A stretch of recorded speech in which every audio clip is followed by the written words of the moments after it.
Welcome to the class, my dear students. Today we are in the chapter 10. So, I have told you the chapter number 10, but what will be the chapter name? Okay, I will tell something so that you can find it. What is the chapter name? Now, think that grandfather have his own property. After grandfather, that property will goes to fathers. So, now father is having his own property and also the property of a grandfather.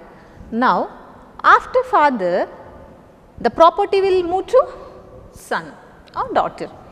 Now, son is having his own property and father's property and grandfather's property. So, son is having three properties. Son inherits the property from the father. Father inherits the property from the grandfather. Now, we are going to learn the chapter inheritance. Today, we are going to learn the chapter name, that is inheritance. So, now here what is inheritance? Have you heard somewhere the concept of inheritance, or did you heard the word inheritance? Yes, you have heard in the OOPS concept, that is object oriented programming. In that chapter, inheritance word you heard, right. So, now here inheritance is one of the concept of the object oriented programming. What do you mean by inheritance? Why inheritance is required in the OOPS concept, object oriented programming concept? Inheritance, I have told you, I have given one example for you, right. Inheritance, what it will do? It will allow to take the properties from the another class. Now, what is the definition of inheritance? Here inheritance is a capability of one class to inherit the properties from another class.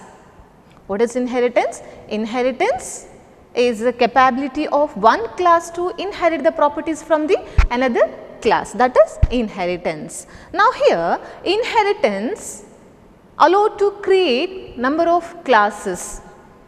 In previous classes in previous chapter you heard how to create the class, how to create the object. Without class we cannot create the object, but here in inheritance it allow to create number of classes. What number of classes? So, in one program we have created one class, but here you can create more than one class. So, what are the more than one class, in the sense what are the classes? Here you could find base class and derived class. What do you mean by base class? Base class is a top class, first class. Normally how you are going to create the class, no? The word class keyword and the class name. The same way here also you are going to use the word class and the class name. So, now here what do you mean by base class? Base class, it is one of the class whose properties are inherited by other class, that is also called as a super class. What do you mean by base class? Base class whose properties are inherited by another class is called as base class, that is also called as super class. Now, what do you mean by derived class? Derived class is a class that inherits the property from the base class. This is also called as subclass. So, now you understood what is inheritance, what is base class, what is derived class. Now, what is the advantages of inheritance? Inheritance is having different types of advantages, right. I have told you that derived class inherits the property from the base class. Base class is having its own property and derived class is also having its own property. The example what I have given to you, what is inheritance, right. So, before understanding the word inheritance, I have given an example for you, that grandfather, father and the son, right. So, here son is derived class, even father is also derived class, but grandfather is a base class, super class. Okay. So, base class, then derived class will come. Now, what are the advantages of inheritance? So, inheritance have different properties, right. So, that is nothing but extended properties and fast development time, easy to maintain, easy to maintain and memory utilization. Memory utilization is also there, easy to have the time. So, time utilization is more. Okay. So, these are the advantages you could find in the PPT also. Extended memory, memory utilization is there, then easy to maintain, extended. We will go to the topic, that is advantages of inheritance. Advantages of inheritance have different advantages. So, extended properties is there, faster development time is there, then easy to maintain is there, memory utilization, all that points are there over here, right. So, that are the advantages we could find, in the inheritance. What are the needs? What are the needs are available in the inheritance? So, now here suppose X is a base class. Suppose X is a base class and Y is a derived class. So, base class already defined on the top, right, and Y is derived class. After the class, base class, Y class is derived. Now, here X class is having its own property, the base class, okay, and the derived class Y. The derived class Y is having its own property and it will inherit the property from the base class.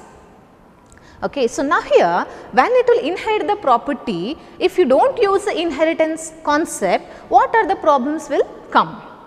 Wastage of memory, wastage of time. What do you mean by wastage of memory? Wastage of memory in the sense, X is having its own property and Y is inheriting the properties of X. Now, here X property is reused in the Y, same copy will come in the Y, right. So, now here without using the inheritance, two copies will be there. So, there will be a problem with the memory space. So, wastage of memory space will be there, right. So, memory space will be more if you do not use the concept of inheritance. And same way when testing the classes, either X or Y, base class and the derived class. So, base class testing has to be done separately and derived class testing has to be done separately. So, there we could find wastage of time, wastage of memory, wastage of time. These two problems we could face in the normal program if you do not use the concept of inheritance. If you use the concept of inheritance in the program for base class and for the derived class, then what is the use? Memory can be saved, time also can be saved, right. So, now here X property is reused in the Y, but it will won't rewrite. So, rewriting is not there, only to reuse it, that is it. Okay. So, now here you understood this concept of inheritance, base class, derived class, needs, advantages, all that you have learnt, right. So, now here how to define the derived class. So, we know that how to create the class, we know defining derived class. So, now here defining derived class. So, here we are going to define the derived class. We know how to create the base class. Normally how you are going to create the class, no, same way you are going to create the base class. But here derived class, if you want to derive, in the sense there is a structure. What is that structure? Here also you have to use the keyword class. You have to use the keyword class. Okay. Then after that you have to write the derived class name, derived class name, derived class name. Then after that one small colon you have to give, then visibility mode.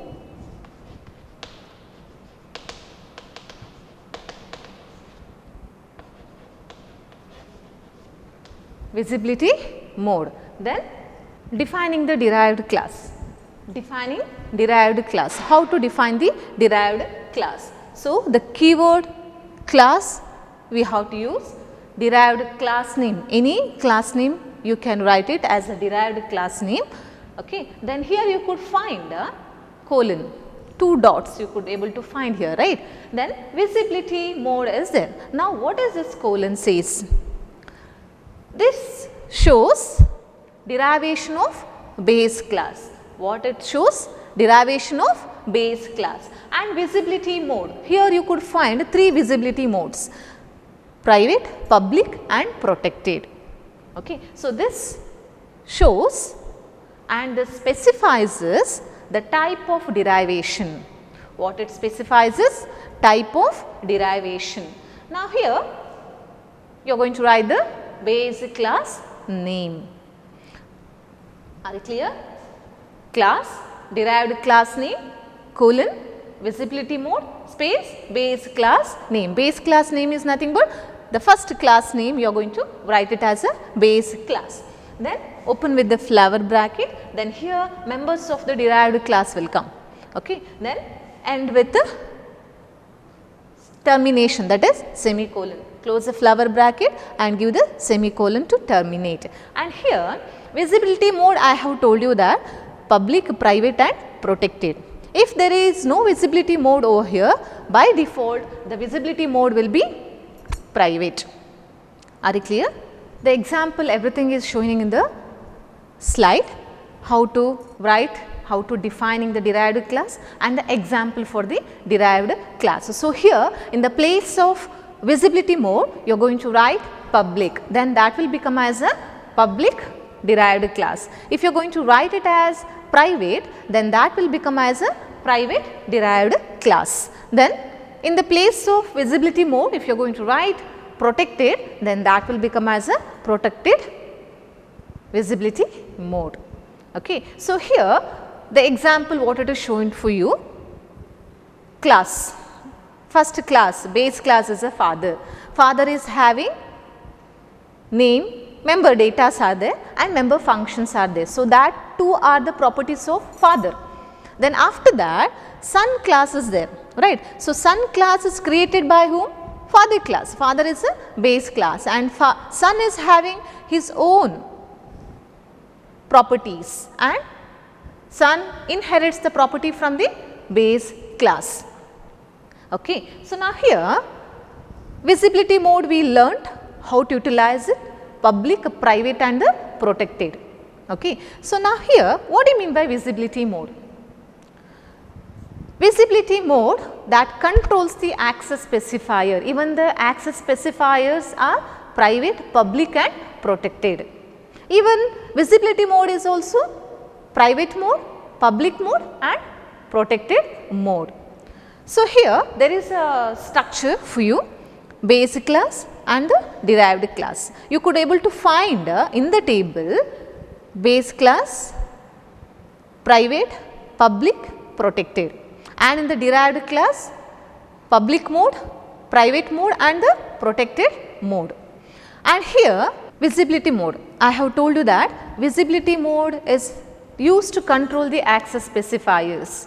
Access specifiers are 3, public, private and protected. Even in the visibility mode also 3 modes are there, public mode, private mode and protected mode. So, you could able to find the table over here, right. So, base class is there and the derived class is there. So, here base class is having access specifiers over there, right. So, the private, public and protected is there. And in the derived class you could find visibility modes that are public mode, private mode and protected mode. Okay. So, now here how to explain that in the visibility mode? What is visibility mode? I have told you, visibility mode that shows the type derivation, that is public, private and protected, that is used to control the access specifiers. And here it will give the features of base class, that features of base class is privately derived, publicly derived or protectedly derived, that it will gives, that specifies this. Okay. So, now here how to explain the visibility mode? You could find in the derived class, you could find in the derived class column there are 3 modes are there. So, the first mode you have to explain, that first mode says the public mode, and the second mode is a private mode, and the third mode is a protected mode. Now, we will go to the public mode.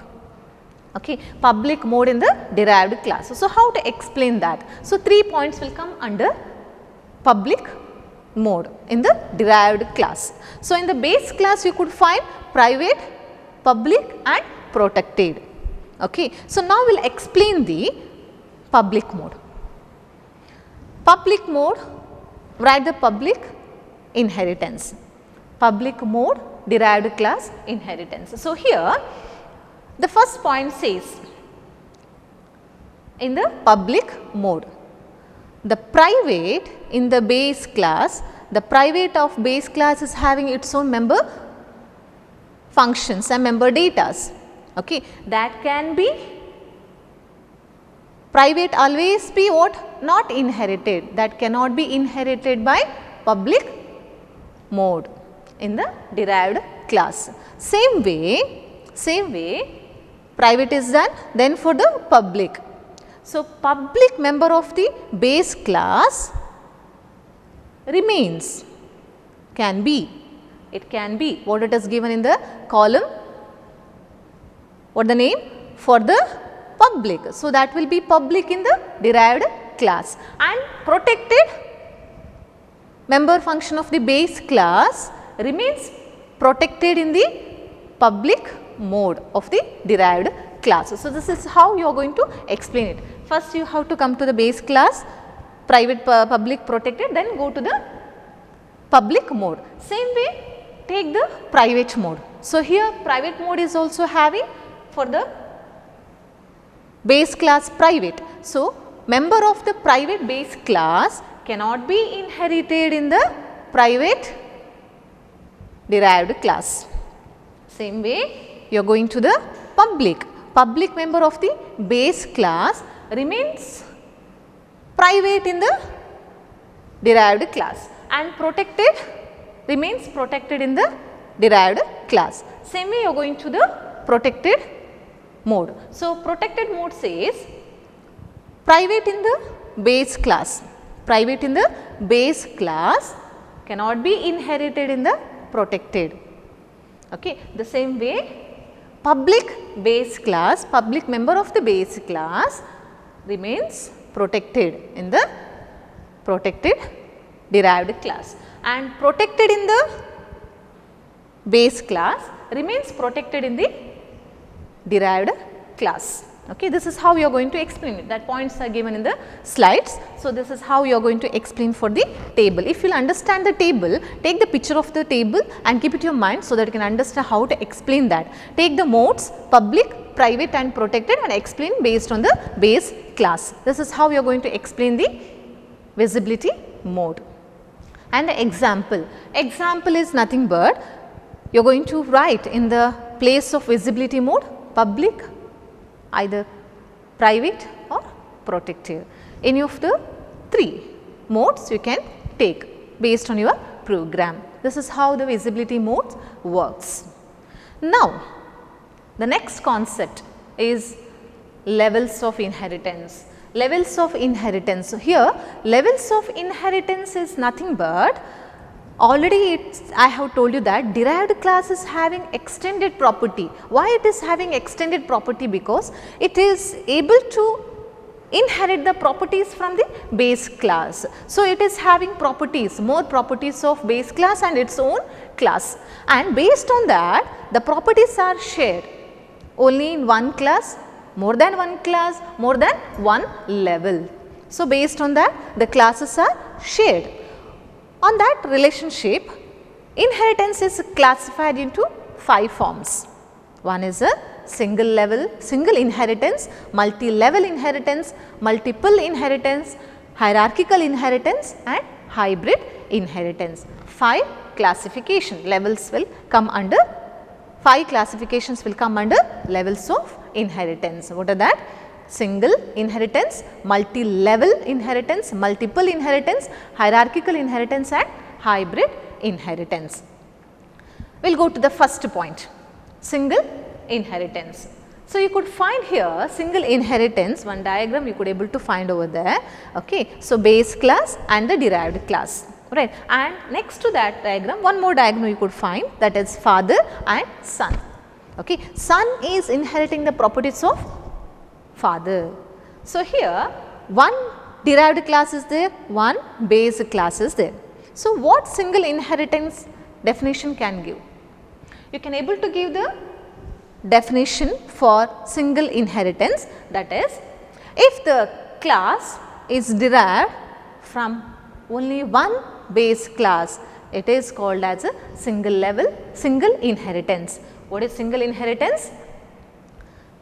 The class that derived from only one class, only one base class, it is called as a single inheritance. So, that is what the structure for that. And the second point is what? Multi-level inheritance. You could find multi-level inheritance over there, right. So, multi-level inheritance, what it says, you could find the image over there and the example over there, right. So, multi-level, one base class, then derived class 1, derived class 2, number of derived classes. So, base class, derived class. So, that derived class is derived from the base class, right. So, now here number of derived classes you could find over there in the image. So, it says, it defines multi-level, it defines if the classes are derived from, the classes are derived from the class which is already derived, that is multi-level inheritance, and example is also given to you. Okay. Grandfather, father and son. Son is derived from father, father is derived from grandfather. Okay. That is multi-level.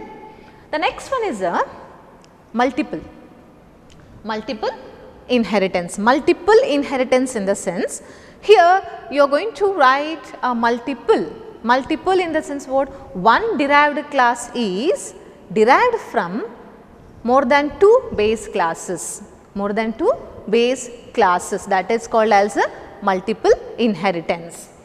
The derived class is derived from more than one base class. So, example is given to you over there, king, queen and prince.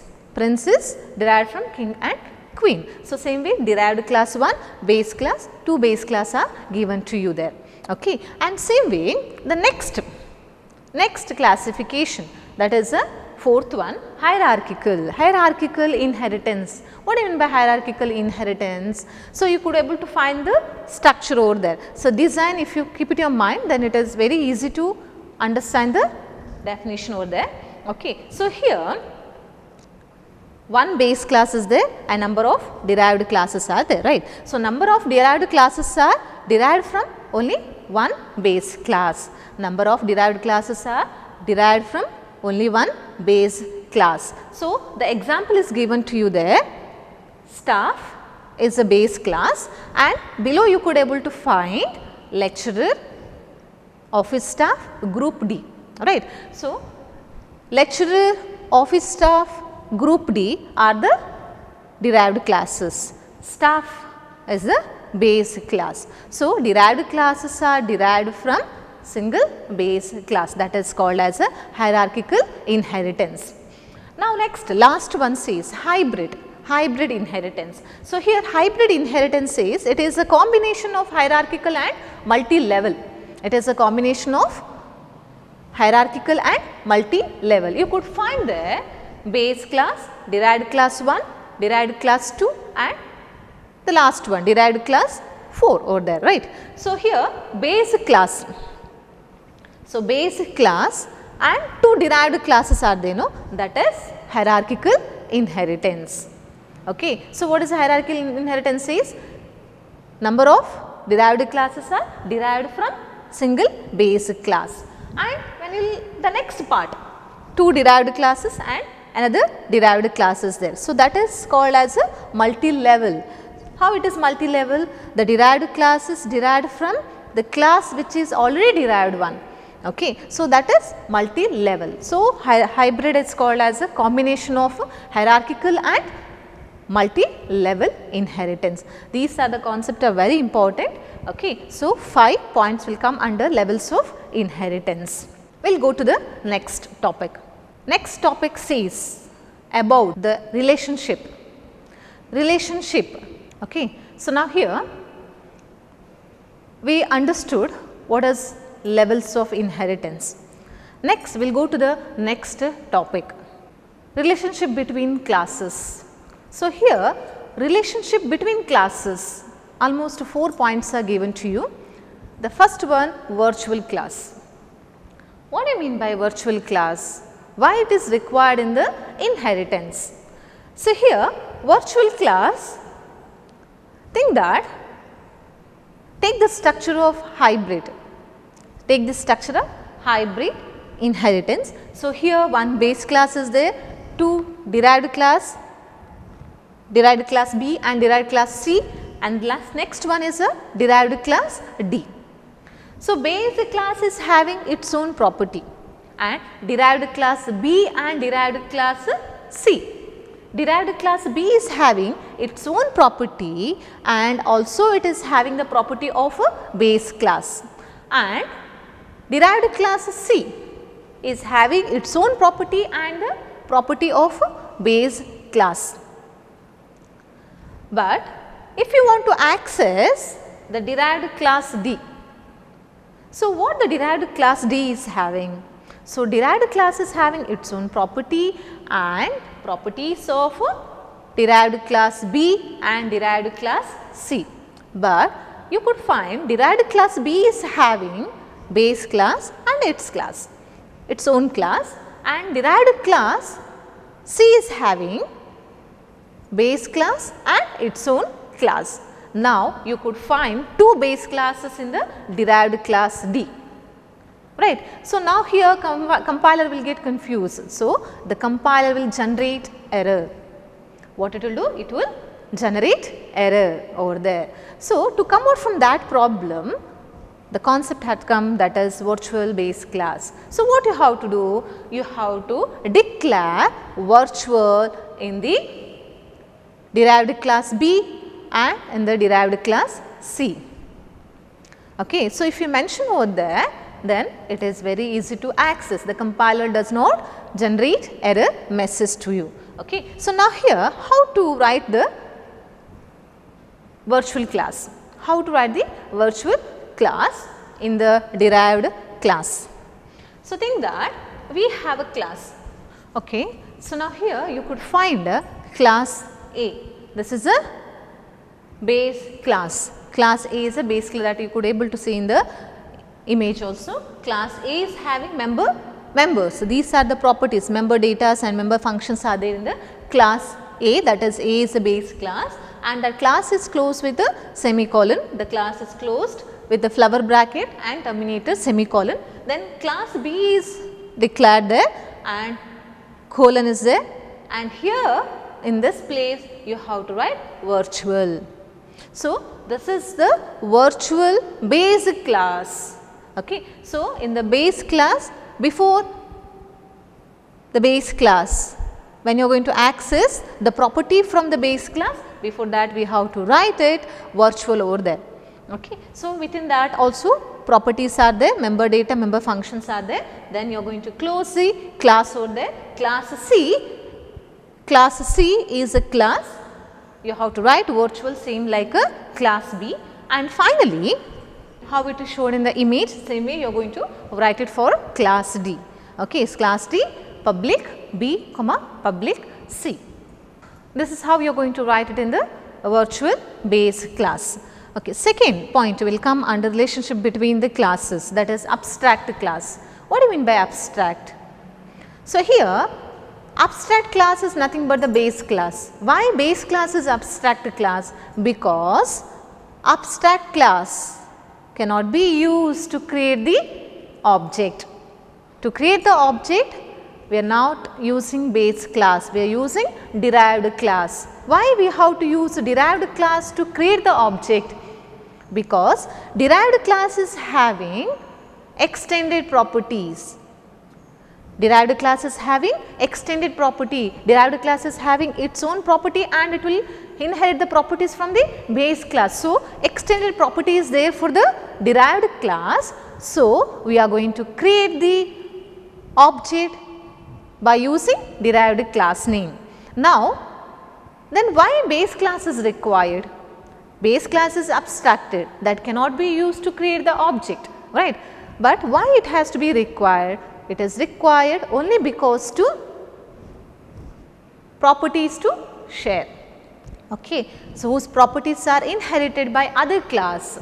To other class, in the sense derived class is required properties to inherit from the base class. Only for that purpose base class is required.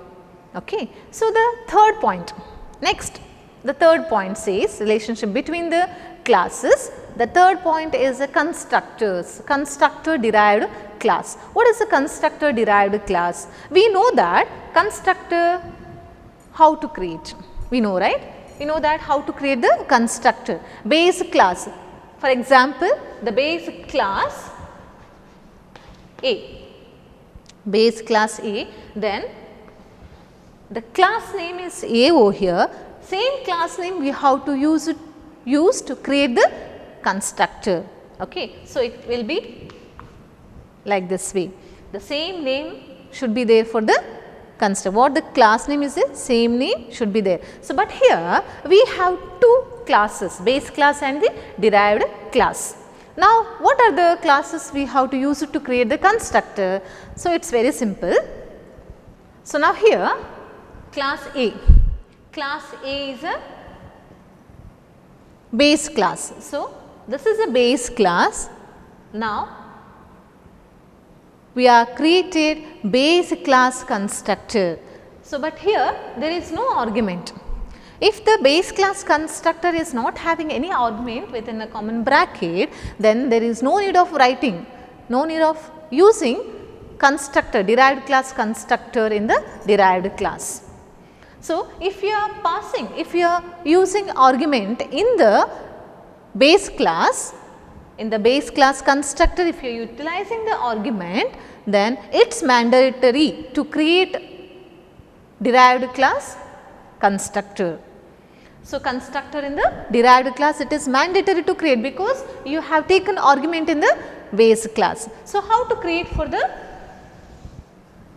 derived class constructor? So, here you could find base class constructor, derived class and derived class constructor over there. Okay. So, if there is a argument in the base class constructor and it is mandatory to take the argument in the derived class constructor and pass the argument to the base class constructor. Why it has to be passed why it is required to pass the argument to the base class? Because derived class is used to create the base class. The derived class is used to create here you could find two classes, class A and class B. Okay. So, class A is having constructor A.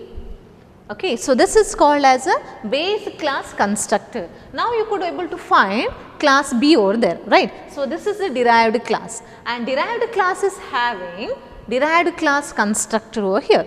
Okay. If there is no constructor, if there is no argument in the base class constructor, then it is not mandatory to take the constructor in the derived class. If you are taking argument in the base class constructor, then it is mandatory to take argument in the derived class and to pass the argument to the base class. Why it is required argument to be passed to the base class?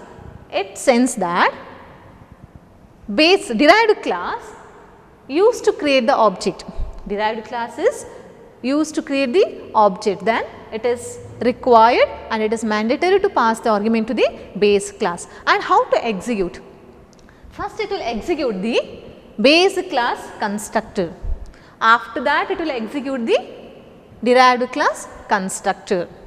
Are you clear? So, here first it will execute the base class constructor, then derived class constructor, and if we will go to the destructor.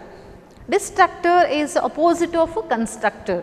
So, constructor first it will execute from base class to the derived class, but destructor in reverse order, derived class to the base class. Okay. So, first it will execute derived class, then derived class constructor, then it will go to the base class constructor. So, today in this chapter we have learnt usage of inheritance, the concept of inheritance, visibility mode, levels of inheritance, virtual inheritance, abstract inheritance, constructor and destructor in the derived class inheritance. Okay. Thank you.